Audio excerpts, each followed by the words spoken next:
नमस्कार, मैं पवन शुक्ला आप लोगों का फिर स्वागत करता हूं इस वीडियो में। पिछले पार्ट 1 में आपने देखा वो किसी कारणवश वीडियो रुक गई थी, तो ये दूसरा पार्ट उसका मैं बना रहा हूं ताकि आप लोगों को ये आसानी से समझ में आ जाए।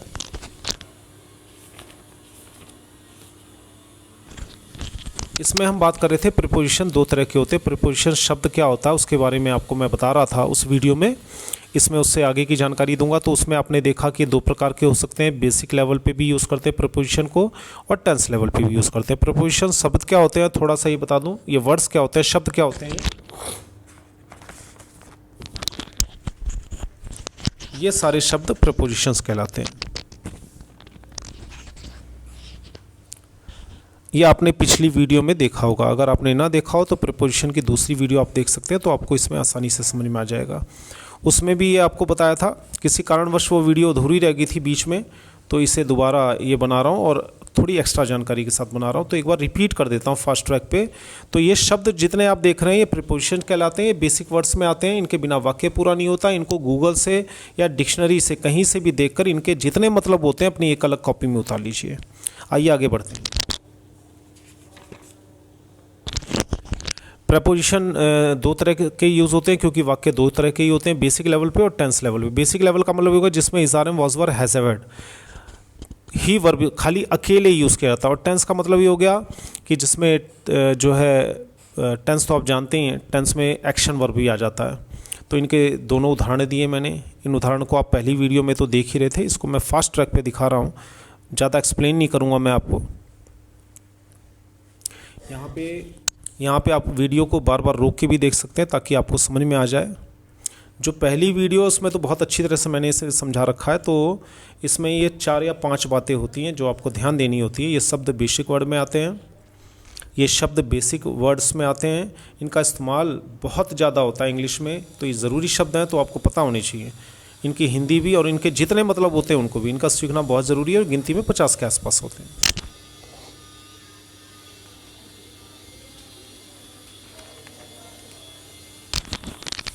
फिर मैंने आपको बताया था पूरा डिटेल में कि ये शब्द वाक्य के बीच में भी लगते हैं और अंत में भी लगते हैं। बीच में कैसे, he is in the room, देखिए इन बीच में लगा है। अंत में कैसे लगता है, इसका उदाहरण देखिए, he is playing in the room. He is playing वाक्य पूरा हो चुका था, वह खेल रहा है, लेकिन और अधिक जानकारी के लिए मैंने जोड़ा इन द रूम और रूम में खेल रहा है। तो इस तरह से आप वीडियो यहाँ भी रोक लीजिए और देख सकते हैं। 2 बार आपको उंगलियों का यूज़ करना पड़ेगा तब वीडियो रुकेगी और साफ दिखाई देगा। ये वो शब्द हैं जो बेसिक लेवल पे यूज़ होते हैं, यानी टेंस लेवल पे तो पूरा ही प्रीपोजिशन यूज़ होगा, बेसिक लेवल पे ये शब्द ज़्यादा यूज़ होते हैं, इसलिए मैंने इन्हें छाट रखा है। ये शब्द दिशा के बारे में, यानी इधर उधर, कौन सी दिशा में, कौन से स्थान पर, कौन से समय की बात कर रहे हैं, घड़ी के समय की, दिन, तारीख, महीना, साल या अगल बगल, ऊपर नीचे, मकान के सामने, आगे पीछे, ये शब्द बहुत ज़रूरी होते हैं, तो उनके लिए बने होते हैं।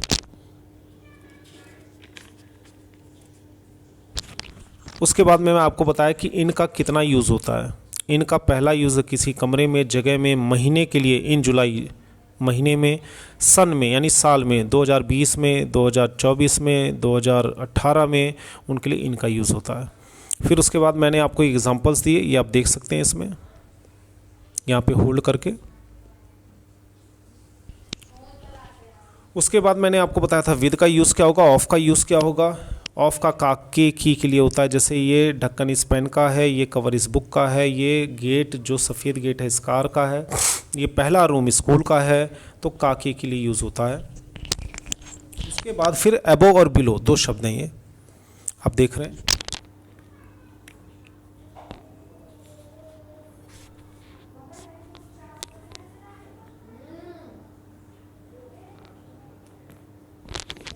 अबव और बिलो, यहाँ पर पिछली वीडियो मैंने रोकी थी। तो बिलो अबव का मतलब होता है हमारे सर से ठीक ऊपर कोई चीज़ है, जैसे पंखा हमारे सर से ऊपर है, the fan is above us. Above का दूसरा यूज़ भी है, वो 60 साल से ऊपर है, 60 साल से ऊपर है, अबव ऊपर। तो इन सभी शब्दों को तो मैंने बड़ी आसानी से बताने की कोशिश की है, लेकिन आप गूगल से और डिक्शनरी से देखेंगे तो इनके कई सारे मतलब और उदाहरण आपको और मिलेंगे। हालांकि कई सारी वीडियोस मैं बना चुका हूँ इस पर। तो बिलो का मतलब होता है किसी ऊंची चीज़ के नीचे। अब देखिए यहाँ पर पिछली वीडियो में यहाँ तक मैंने आपको बताया था पूरा डिटेल करके। अब अबव का मतलब होता है सर के ठीक ऊपर, बिलो का मतलब होता है सर के ठीक नीचे, ठीक उसका उल्टा हो गया। तो I am below the fan, मैं ठीक फैन के नीचे हूँ, ये देखिए। तो अबव सर के ऊपर है और बिलो किसी चीज़ के ठीक नीचे है, इसका ये मतलब हुआ।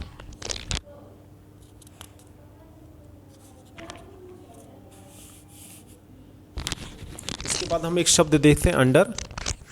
यहाँ तक जानकारी आप पिछली वीडियो में ले चुके थे, तो अब मैं इसे थोड़ा अच्छी तरह एक्सप्लेन करूँगा।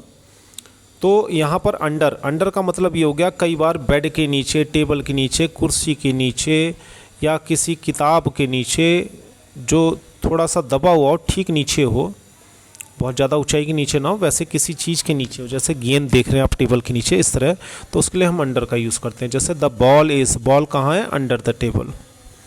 ये सेंटेंस भी आपको बनाने आने चाहिए। वर्ब के तुरंत बाद ही in, on, at, with, from, under, below, near, ये सारे शब्द लगते हैं। ये हमेशा ध्यान रखिए कि वर्ब के बाद यानी is, are, am, was, were, has, have, had जो भी यूज़ होते हैं बिना एक्शन के बेसिक लेवल पे, उसकी बात मैं कर रहा हूँ।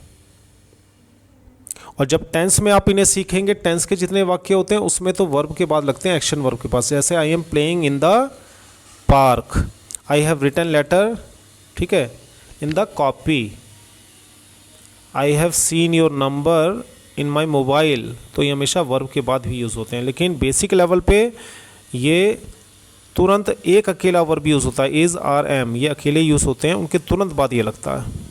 उसके बाद देखिए अंडर का आप समझ गए होंगे इस चित्र से, अंडर का क्या मतलब होता है। टेबल के नीचे गेंद है तो the ball is under the table. Next है in front of. In front of का मतलब होता है के सामने।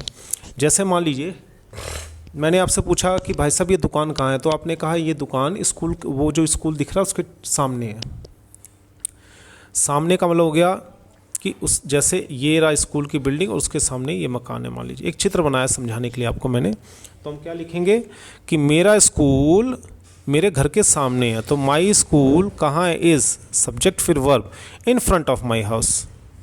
इन फ्रंट ऑफ मतलब के सामने। जैसे there is a hospital in front of my house, एक हॉस्पिटल मेरे घर के सामने है, या उसके घर के सामने एक हॉस्पिटल है, तो इन फ्रंट ऑफ उसके लिए यूज़ होता है। उसके बाद है अपोजिट टू। अपोजिट टू का मतलब होता है ठीक सामने। इन फ्रंट ऑफ का मतलब होता है कि सामने के 2-3 जगह हैं, उनमें से एक है लेकिन सामने ही है। और अपोजिट का मतलब ये ठीक सीधी लाइन में ठीक सामने, तो अपोजिट टू कहते हैं इसे। जैसे his house is opposite to my house, उसका घर मेरे घर के ठीक सामने है। एक तो हो गया सामने, सामने में थोड़ा अगल बगल भी हो सकता है, एक हो गया ठीक सामने, तो ये फ़र्क है। नेक्स्ट शब्द है नियर। नियर का मतलब होता है पास।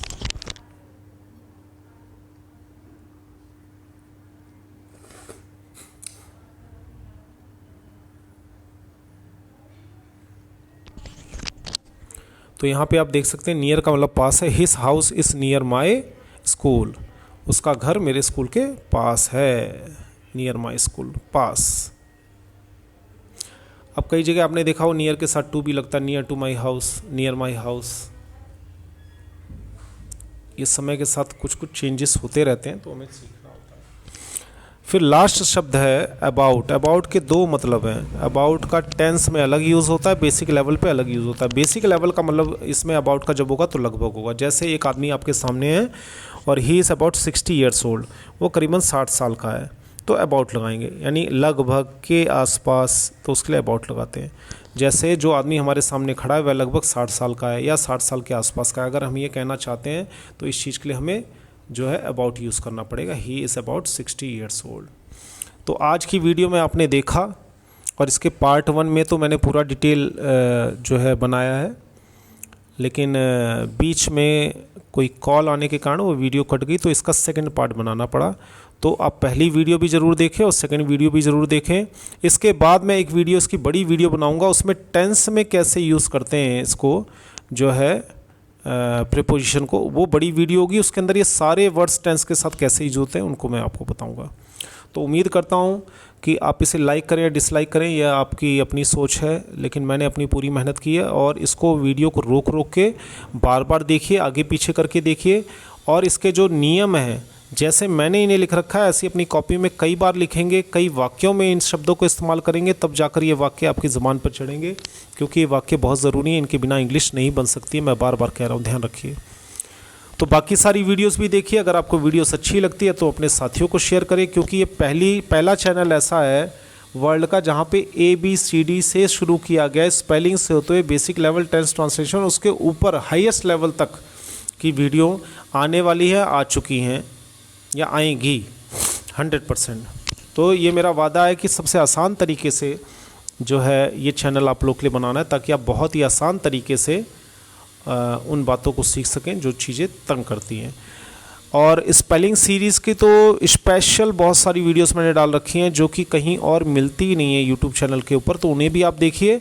और आपके आसपास बहुत सारे ऐसे लोग होंगे जिनकी उनकी ज़रूरत होगी, तो आप उन्हें शेयर भी कर सकते हैं ताकि वो भी शिक्षित हो सकें। तो मिलते हैं अगली वीडियो में आप लोगों से। बहुत बहुत धन्यवाद।